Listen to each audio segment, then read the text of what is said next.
The taillights of Clara's SUV shrunk into the distance. Two red pinpricks swallowed by the vast, shimmering heat of the Arizona state route. 1 minute, I was inside the dusty gas station convenience store, grabbing a lukewarm soda and a bag of stale pretzels. My contribution to the Sophia's mountain cabin getaway. The next, they were gone. Vanished. Like I'd never existed.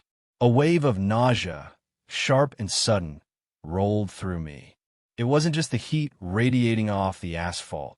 It was the cold, hard knot of disbelief tightening in my gut. Had I misheard? Was this some kind of joke? Clara could be impulsive, her friends even more so.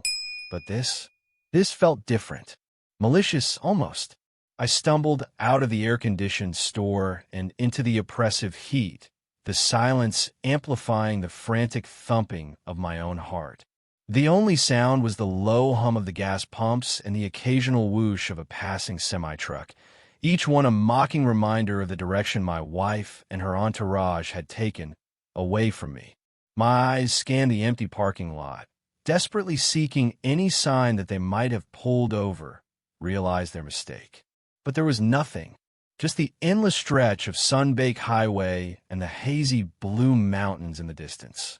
It wasn't the first time I'd felt like an afterthought in Clara's world, a tag-along tolerated more than truly included. Her friends, a tightly knit group since college, had always treated me with a polite but distant indifference. I was Clara's husband, an appendage, not a real part of their dynamic. Their inside jokes flew over my head. Their shared memories were a landscape I could never truly inhabit. On this trip, it had been the same. Crammed into the back of the SUV with Mia and Lucas, enduring their constant teasing, thinly veiled jabs about my lack of adventure and my boring job.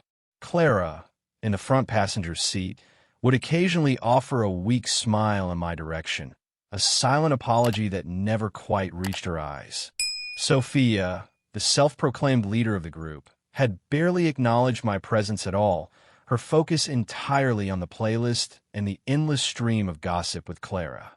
Even during the pit stops, I was always the one left waiting, the one slightly behind, the one whose suggestions were politely ignored. It was a familiar dance, one I'd grown accustomed to, but it always left a residue of loneliness, a quiet ache of not belonging. But this was a whole new level of disregard.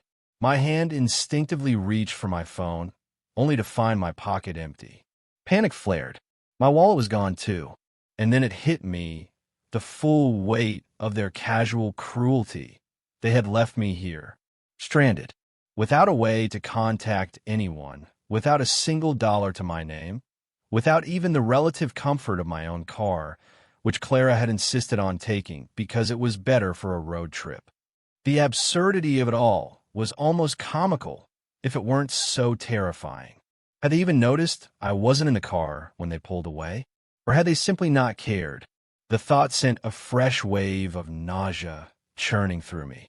I looked back at the convenience store, the automatic doors sliding open and closed with a sigh.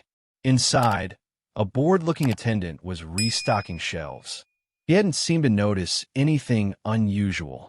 Why would he? Just another face in the endless stream of travelers passing through.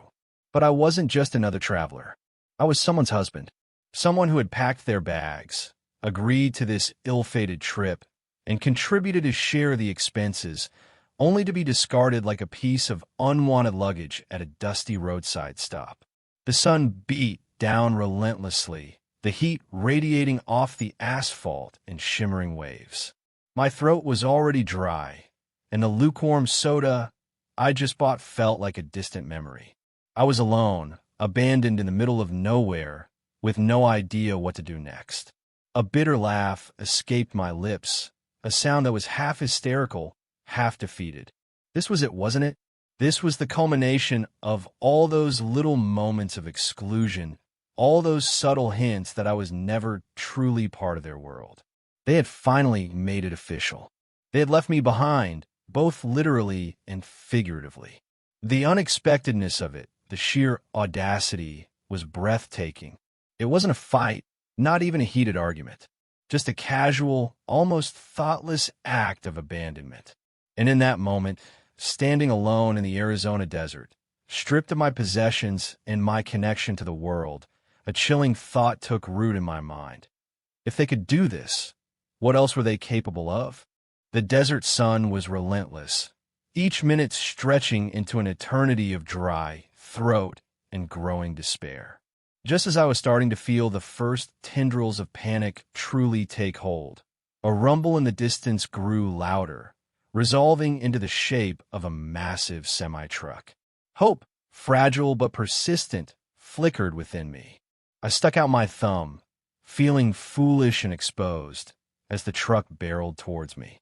To my immense relief, the air brakes hissed, and the behemoth shuddered to a stop a few yards ahead. The driver, a burly man with a salt and pepper beard and kind eyes, leaned out of the window. "Trouble, son?" he yelled over the idling engine.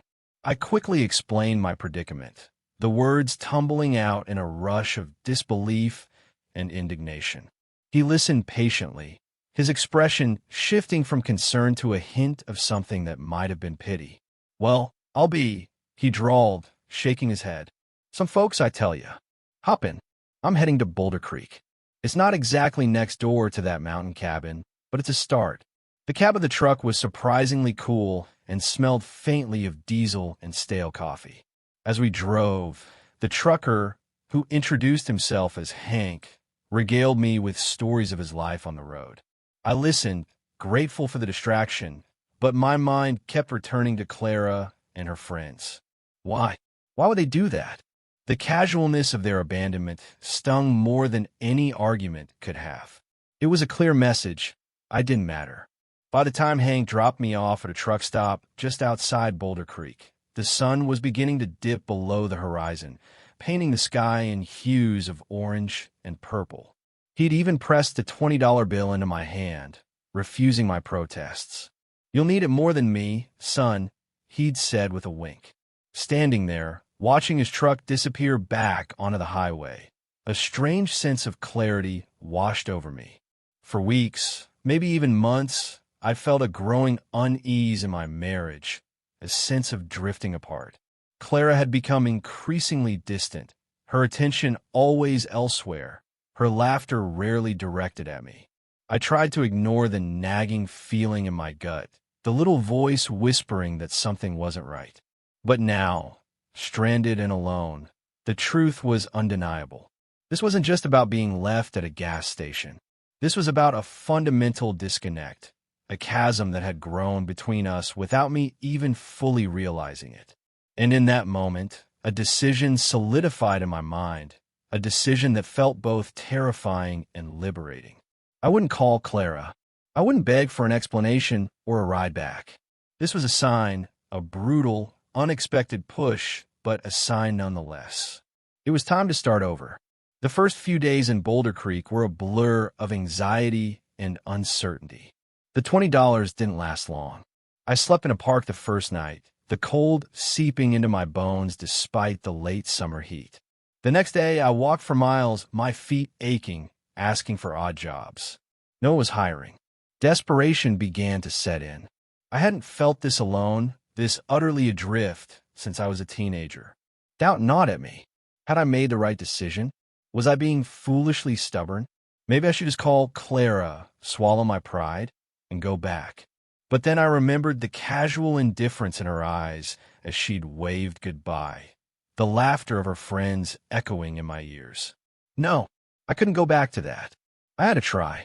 Salvation came in the form of a greasy spoon diner called Maggie's. The help wanted sign in the window was faded but hopeful. Maggie, a woman with a booming laugh and a no-nonsense attitude, took one look at my weary face and offered me a job as a dishwasher. The pay was minimal and the work was hard, but it was a start. It was shelter. It was a chance. The first few weeks were tough. I slept in the tiny storage room behind the diner, the smell of grease and stale coffee my constant companion. My hands were raw and red from the hot, soapy water, and my body ached from hours of scrubbing plates and pots. But with each clean dish, with each small paycheck, a tiny seed of hope began to sprout. I started to find a rhythm in my new life.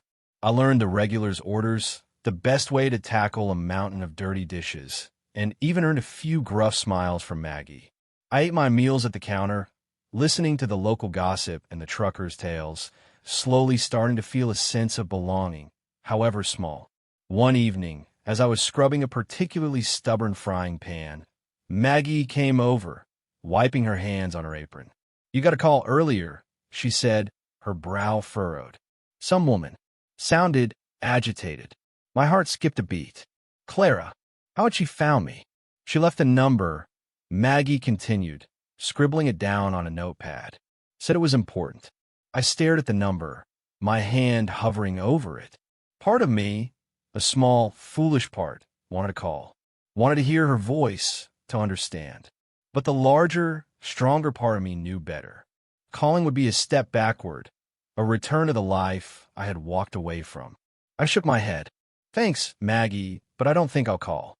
A few days later, a notification popped up on the old, cracked phone I'd managed to buy with my meager earnings. It was a message request on social media. From Clara.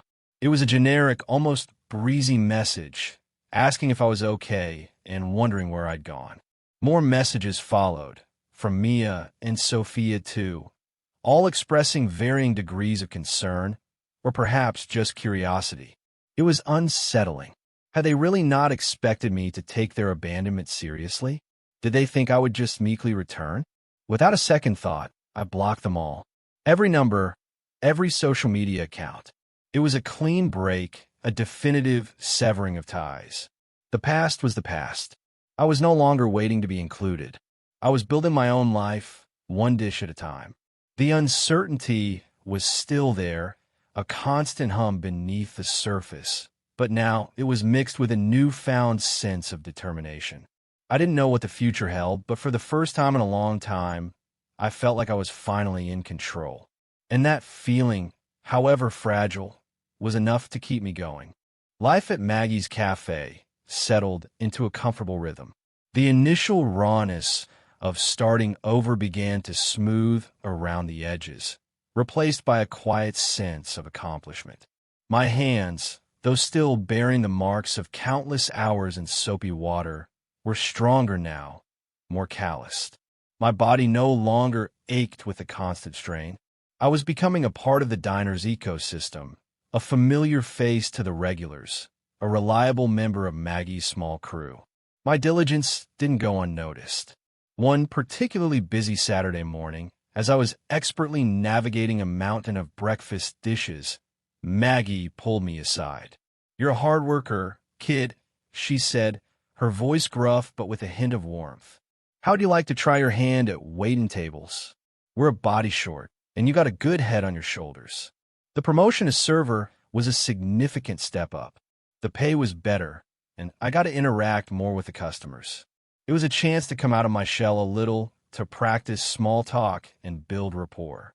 It wasn't glamorous, but it was progress. It was a tangible sign that my efforts were paying off.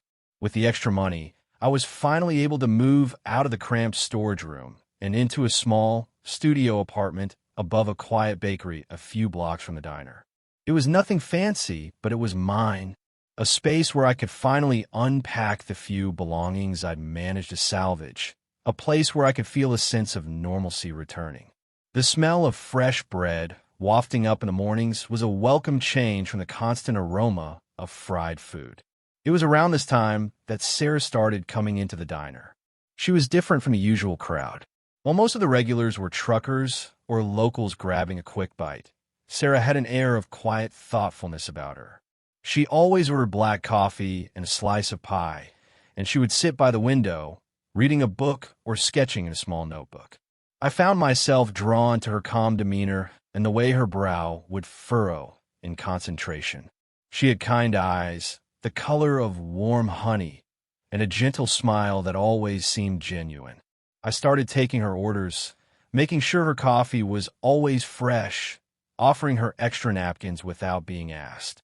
Our initial interactions were brief, polite exchanges about the weather or her book.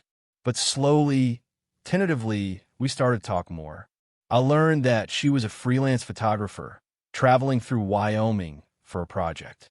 She was intelligent, artistic, and had a quiet strength that I found incredibly appealing. Unlike Clara and her friends, Sarah was genuinely interested in getting to know me. She asked about my day, about my life before Boulder Creek, and she listened intently to my answers, without judgment or interruption. She didn't make me feel like an outsider. Instead, she made me feel seen, understood. One afternoon, after her usual slice of blueberry pie, she lingered longer than usual. She said, her gaze direct, but not intimidating. You always seem to know exactly when I need a refill. That's a rare skill. I chuckled, feeling a warmth spread through me. Just paying attention, I replied. That simple exchange led to more conversations, longer talks after my shift ended, walks through the quiet streets of Boulder Creek. I found myself looking forward to seeing her, to hearing her soft laughter, to sharing stories and dreams. Sarah was everything Clara wasn't. She was patient, understanding, and genuinely cared about my well-being. There was no pretense with her, no underlying sense of judgment. She accepted me for who I was, flaws and all. Our connection deepened quickly. We shared quiet dinners in my small apartment, went on hikes in the nearby mountains, and spent hours talking about everything and nothing. With Sarah, I felt a sense of peace and belonging that I hadn't experienced in a long time, maybe ever. The shadow of my past with Clara began to recede, replaced by the bright promise of a future with someone who truly appreciated me. I started to feel like I was finally building a real life here in Boulder Creek. I had a job I was good at, an apartment I could call my own, and, most importantly, a meaningful connection with someone special. The abandonment at the gas station, while still a painful memory, was starting to feel like a distant chapter in a book I was slowly closing. Then, one ordinary Tuesday morning, as I was checking my emails before heading to the diner, I saw a message in my inbox. The sender's name made my blood run cold. Clara. My heart pounded in my chest. How had she found my email address? I hadn't used it in years, preferring a newer, less cluttered account. It must have taken some serious digging. The subject line was simple. I need to talk to you. My hand trembled as I clicked on the email. The message was short and to the point. I know you're in Boulder Creek. We need to talk. Please reply. There was no apology, no explanation, just a demand.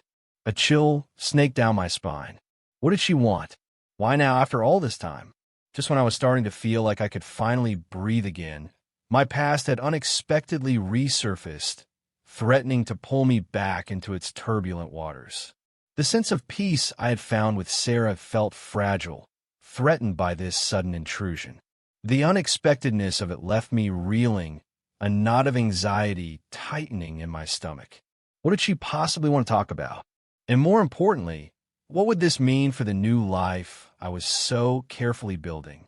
Years had passed since Claire's email. Years filled with hard work, dedication, and the quiet joy of building something meaningful. Sarah had become an integral part of my life, her unwavering support and love a constant source of strength.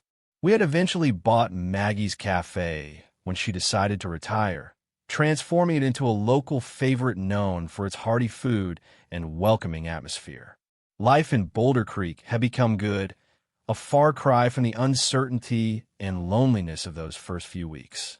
The diner was bustling on a Saturday afternoon, the air thick with the aroma of frying bacon and freshly brewed coffee. I was in the back, checking inventory, when Emily, one of our waitresses, rushed in, her eyes wide. "Mark, you need to come out here," she said, her voice a mix of confusion and concern. "There are some people asking for you." I frowned, wiping my hands on my apron. We occasionally had the odd disgruntled customer, but Emily's expression suggested something else entirely. I followed her out to the main dining area, my curiosity piqued, and then I saw them, standing awkwardly near the entrance, looking utterly out of place amidst the happy chatter of our patrons, were three figures I hadn't seen in what felt like a lifetime. Clara, Sophia, and Ava. They looked different. Gone were the trendy clothes and confident air I remembered. Their faces were drawn, their eyes tired, their clothes rumpled and worn. They looked like they had been through something rough. Clara's once vibrant hair was dull and lifeless, pulled back in a messy ponytail. Sophia's usual sharp, put-together appearance was completely gone, replaced by a look of weary resignation. Ava, always the most outwardly carefree of the group, looked gaunt and anxious. A wave of conflicting emotions washed over me. Shock, disbelief, a flicker of something that might have been pity, quickly followed by a cold, hard wall of remembrance. The memory of those taillights disappearing into the desert sun resurfaced with startling clarity. They spotted me at the same moment, and a hesitant look flickered across Clara's face. Sophia's eyes darted around the diner, taking in the full room, the happy customers, the efficient staff. Ava simply stared at me, her expression unreadable. "Mark?" Clara's voice was thin, almost a whisper. It lacked the confident edge I remembered. I nodded slowly, my gaze unwavering. "Clara, Sophia, Ava, what brings you to Boulder Creek?" My voice was calm, even, betraying none of the turmoil churning inside me. A tense silence hung in the air, broken only by the clatter of plates and a murmur of conversations. Finally, Sophia spoke, her voice hoarse. We heard you were here, that you own this place." She gestured vaguely around the diner. "Managed it, then bought it." I corrected her, my tone neutral. "What can I do for you?" Clara shifted her weight from one foot to the other, her eyes avoiding mine. We need help, Mark." A cynical laugh almost escaped my lips. Help? After they had left me, stranded with nothing? The irony was almost comical. "Help," I repeated, raising an eyebrow. That's an interesting word choice, considering the circumstances of our last encounter. Ava finally spoke, her voice surprisingly steady. "We know we did a terrible thing, Mark.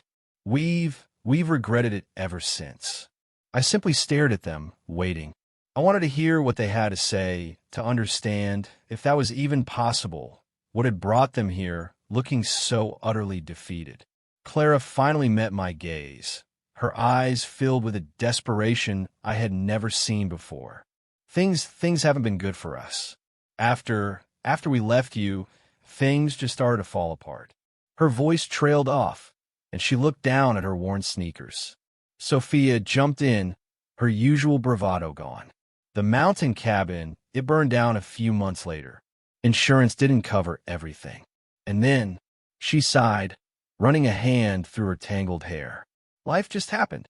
They went on to recount a tale of bad decisions, financial struggles, and broken relationships. Their carefree road trip lifestyle had apparently crashed and burned spectacularly.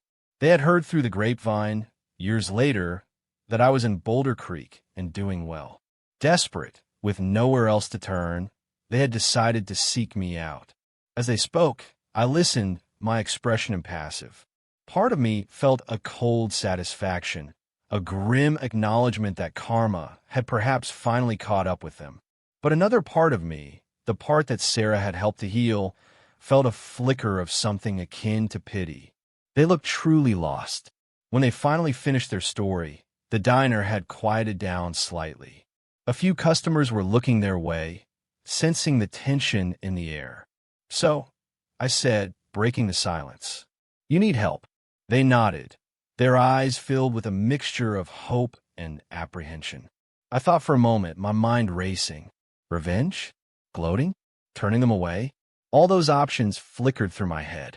But then, I remembered the long, lonely walk from the gas station to the nearest payphone, the kindness of Hank, the struggle to rebuild my life. I reached into my pocket and pulled out my wallet. I took out my checkbook and a pen. How much was a bus ticket from that gas station to, let's say, Flagstaff? I asked, my gaze fixed on Clara. "That's roughly the direction you were headed, right?" Clara looked confused. I don't remember exactly. I did. Vividly. I had looked it up at the time, trying to figure out how I was going to get anywhere. $65.90, I said, writing out a check. I tore it from the book and handed it to Clara. Her eyes widened as she looked at the amount. Mark, what is this? Consider a one-way ticket back to your life, I said, my voice calm but firm. A clean break. No strings attached. Sophia and Ava exchanged bewildered glances. We need more than that, Mark, Clara stammered, her desperation returning. We need a place to stay, food. I shook my head. What you need is to figure things out for yourselves. Just like I had to. I gestured to the check. This will get you started. Use it wisely. The silence in the diner was now absolute. Every eye seemed to be on us. But why this amount? Clara asked, her voice barely above a whisper. Because, I said, meeting her gaze directly, that's exactly how much it cost for a bus ticket from that dusty gas station to the nearest town where I could start over. It's the exact price of the abandonment you so casually inflicted upon me. Their faces paled. They finally understood. This wasn't an act of charity. It was a calculated act of closure. A final, definitive end to that chapter of my life. Without another word, Clara clutched the check in her hand, her eyes filled with a mixture of shame and something else I couldn't quite decipher. They turned and walked out of the diner, leaving behind a stunned silence and the lingering echoes of a past I had finally, truly put behind me. The unexpectedness of my response, the precise and almost clinical nature of it, left me feeling strangely detached, as if I were watching a scene unfold rather than participating in it. What will they do now? Will they take the bus ticket? Will they try to contact me again? The questions hung in the air, unanswered, leaving a sense of uneasy anticipation for whatever might come next. I watched through the large front windows as Clara, Sophia, and Ava walked slowly down the street, the check clutched in Clara's hand. They looked smaller now, their shoulders slumped, their steps uncertain. A strange sense of finality settled over me as they disappeared around the corner. The diner slowly returned to its usual hum of activity. Emily gave me a questioning look, but I just offered a small, reassuring smile. There was no need for explanations. The past had walked in and then walked out, and I had handled it in a way that felt right, a way that acknowledged the pain without succumbing to bitterness. I went back to my office, the scent of coffee and cinnamon rolls filling the air. I sat down at my desk, the paperwork suddenly feeling insignificant. My mind drifted back to that dusty gas station, the searing heat, the crushing weight of abandonment. It felt like a lifetime ago, a different life lived by a different person. The man who had stood there, stripped of his possessions and his dignity, was gone. In his place was someone stronger, someone who had faced adversity and emerged not just intact, but thriving. The journey hadn't been easy. There had been moments of doubt, nights filled with loneliness, and the constant gnawing fear of the unknown. But I had persevered. I had built a new life, brick by painstaking brick. And Sarah had been my anchor, my unwavering source of support. She had seen the vulnerability beneath my guarded exterior and had loved me for it. She had helped me to heal the wounds of the past and to embrace the future with open arms. Our life together was simple, filled with quiet joys, shared laughter, and a deep, abiding love. I thought about Clara and her friends. I didn't wish them ill. I didn't revel in their apparent misfortune. In fact, a small part of me felt a pang of sadness for the state they were in. But I also knew that I couldn't have helped them in any meaningful way. They needed to find their own path, just as I had found mine. The check for $65.90 wasn't about revenge, not really. It was about reclaiming a piece of myself, about acknowledging the injustice I had endured without letting it define me.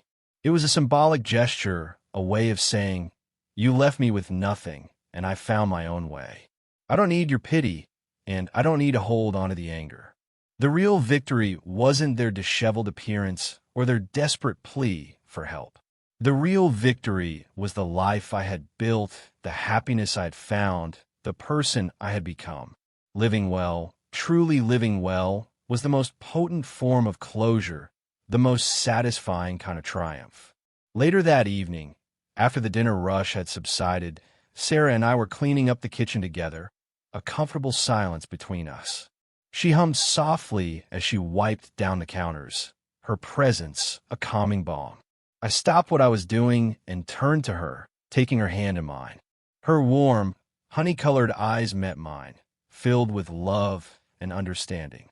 "They came by today," I said, the words feeling almost like a whisper. Sarah nodded, her expression gentle. "Emily told me." "How'd it go?" I squeezed her hand. "It's over, Sarah. It's finally over." She smiled, a radiant, genuine smile that always made my heart skip a beat. "I know, Mark. You've been over it for a long time." We stood there for a moment, hand in hand, the quiet hum of the diner surrounding us. The past felt distant, a faded memory. The present was filled with contentment and the promise of a bright future together. Later, as we sat on the porch of our small house, watching the stars begin to pepper the night sky over the Wyoming mountains, I knew I had made the right choices. The abandonment, as painful as it had ultimately led me here, to this moment of peace and happiness. It had forced me to find my own strength, to build my own life, to find a love that was true and lasting. The desert wind rustled the leaves in the trees, carrying with it the whispers of the past. But I no longer felt the sting. I had found my resolution, not in bitterness or revenge, but in the quiet satisfaction of a life well lived, a life filled with love, purpose, and the sweet taste of hard-earned success. And in the gentle warmth of Sarah's hand in mine, I knew that this was just the beginning.